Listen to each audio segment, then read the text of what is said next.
Va Allohning o'zi asrasin. Yonishini qaranglar. Sergelida hozir juda ham katta yong'in bo'lyapti. Juda ham umuman o'chirib bo'lmaydi. Yonishini ko'ryapsizlar, zozlik o'tga tortib. Nima bo'lganini hech kim bilmaydi, lekin juda ham katta yong'in.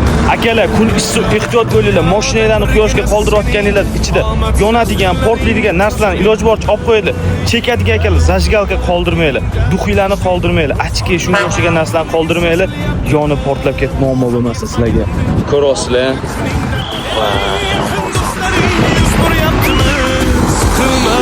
Mandır tanangda bu can ham o'zinglarni ehtiyot qiling.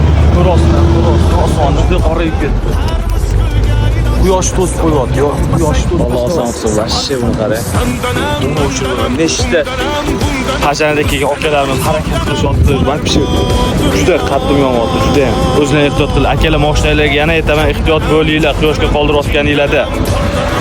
Alloh sabr bersin, egalariga.